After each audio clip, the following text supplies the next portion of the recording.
a win on Sunday, the Eagles have struggled on offense this season, that is for sure. The Eagles' offense is averaging the fewest points per drive, 1.28, punting on the highest percentage of drives, over 52%, and recording the highest percentage of drives without a first down, 45%. The Eagles have been held to 3 or fewer points and a half in each game this season. The Redskins, meanwhile, have also struggled on offense with Kirk Cousins, who has thrown multiple interceptions in 6 of his 12 career starts. They lost all 6 games. Skip Bayless. Who wins? Stephen A. Smith, I have no idea how the weather is going to impact this game, but I know what my gut is telling me. I'm going to go with the quote-unquote upset that I don't think will be that much of an upset. I'm going to go Washington 28, Philadelphia 24, because I don't think the Redskins are nearly as bad as some people now seem to think that they are, and I definitely don't think all is now right in the Eagles world. I told you last week, a week ago today, that I thought the Jets wouldn't take the Eagles seriously enough, and they didn't, and all of a sudden they were in too deep a hole that they could not climb out of. In this case, Kirk Cousins, as we know, can get pretty hot or very cold against your New York Football Giants. I think he'll go back to being pretty hot as he was against the St. Louis Rams when he went 23 of 27 in Washington for 203 yards and a touchdown. And obviously, I think Matt Jones and Alfred Morris will be able to run the ball pretty well. And I think that Jordan Reed and Garcon will be able to catch quite a few. I just think the Eagles are not quite back to being the Eagles that we saw in the preseason, especially Sam Bradford.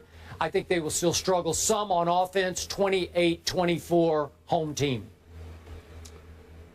Skip Bayless, I'm right with you. I'm right with you. A matter of fact, I just think the score is going to be a little bit less. I can see the Redskins winning somewhere along the lines of 24-20.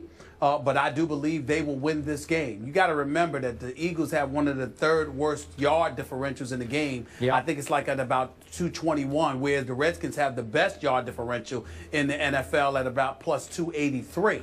And I think when you look at it from that perspective, they're accumulating yardage, they're moving the chains, they're making things happen, whereas the Eagles, as I have consistently said this week, have been held scoreless in 7 of the first 12 quarters of this NFL season for themselves. I look at it that I take into account inclement weather. When you've got inclement weather, that goes to the home to the team with the best running game. And obviously right now that's Alfred Morris with Matt Jones. We also have to look at it from the perspective that in terms of offensive schemes and how your offensive line is playing and progressing, that's also going to help the Redskins. Then last but not least, you have to take into account the fact that the Redskins playing the Giants on a Thursday night are at a decided advantage because that additional few days to protect some of the awkward schemes that Chip Kelly may throw your way, I think that also works in the Redskins' advantage. I'm picking them to win this game 24-20. Now I'm a little worried about my pick. Both of you going Washington, and I'm against you again. I'm going Eagles. You're going Eagles. Chip Kelly on that defense. Oh, now I feel better after about the my Jets.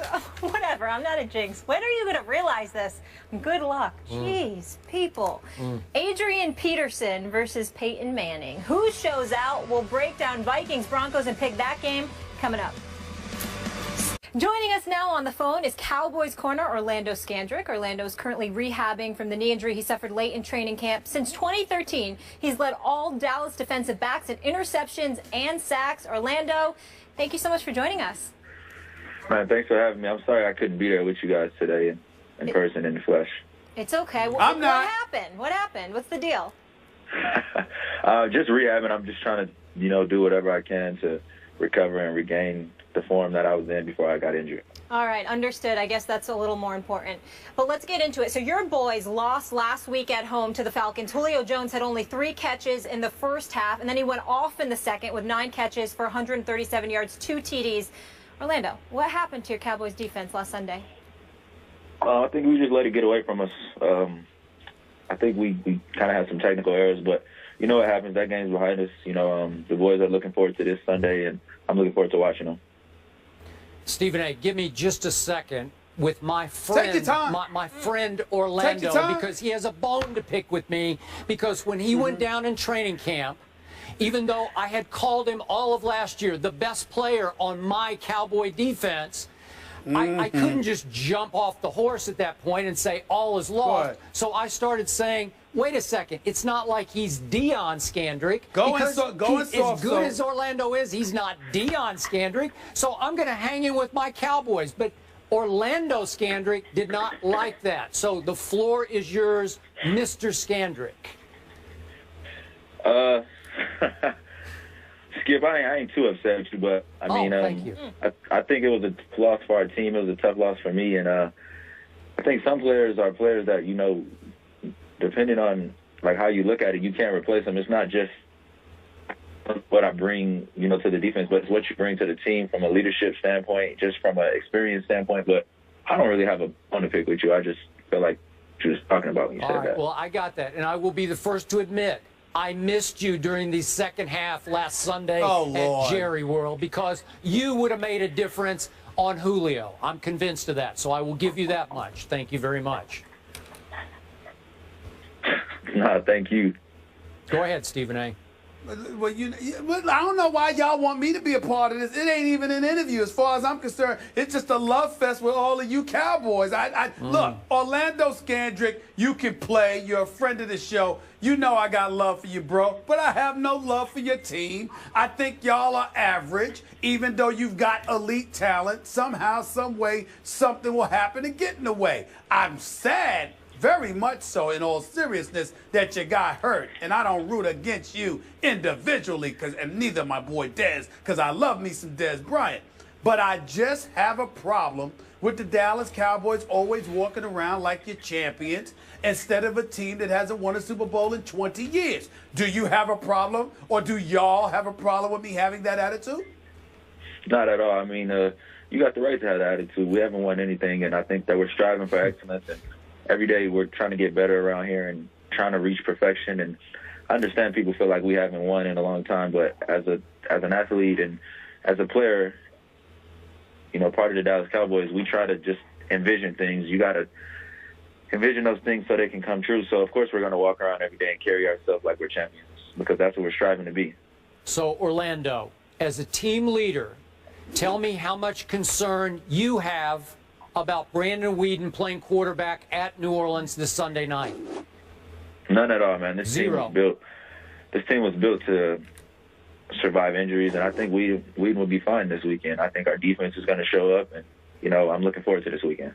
Good. Orlando, I have a question. What do you mean this team is built to survive injuries? What proof do you have of that, sir? I mean, our offensive line is great. Our running backs are good, and our defense is built to carry this team. Your defense? You mean without you, your defense is built to carry? Really? Absolutely. We're going to be How you come up with that conclusion? We're going to be getting some players back next week. Next week, and we'll be fine. Yeah, and by the way, Mr. Smith, how about a Greg Hardy and a Rolando McClain and a Randy Gregory will soon be back in Orlando? How much better will those players make this defense? A lot. I can't even put it into words, but, to have those players returning that are in the front seven, it's going to make it a lot easier for the secondary and for everyone else.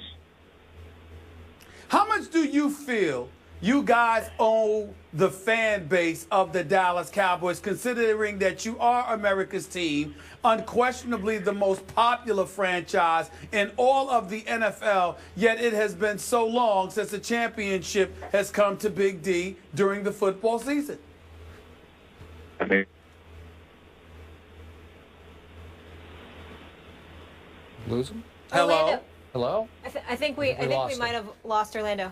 Yeah, I'm not surprised. That was a very balanced interview. We had the hater and the lover. I really enjoyed it. I like Orlando. I like a lot of guys on the Cowboys. It's just that the uniform, the star, and the helmet, and in midfield, and more importantly, the pathetic Cowboy Nation. It makes me sick to my stomach walking around like they've won something, for crying out loud, sullying the mantra and the legacy of this great nation of ours, who's known for being a winner, but somehow the Cowboys are America's team without a championship in the last 20 years makes me sick to my stomach. That's right, I said it. Okay, but it was nice for Orlando to come on the show.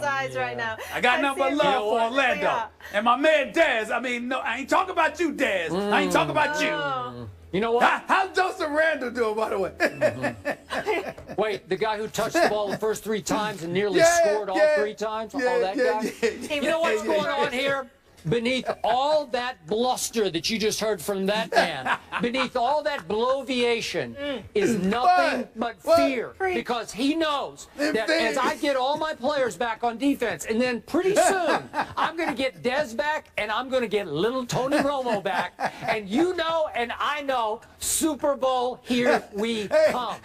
You know it and I know it, and you are scared to death of it. Hey, Skip, say those names again, because you said those names and then said if they, when they get back, you're assuming they're going to stay back. You sure? They will stay back. Are you sure? Yeah. They'll stay back, stay in your psyche, and they will haunt you from about December on. Well, I can't wait. Forget Psycho Tom. I just saw a little Psycho Skip come out. That's We right. gotta go to break. Seriously, I hope they're around. I hope they're around. Orlando, thank you for joining us. We wish you a speedy recovery as well. Orlando, not Deion Scandrick. There's a hurricane. He's out of control today. Yes, he is. Headed towards the East Coast this weekend, but as of right now, Philly and Washington are still scheduled to play Sunday. We'll discuss that after the break. Stephen A.'s having a good old time.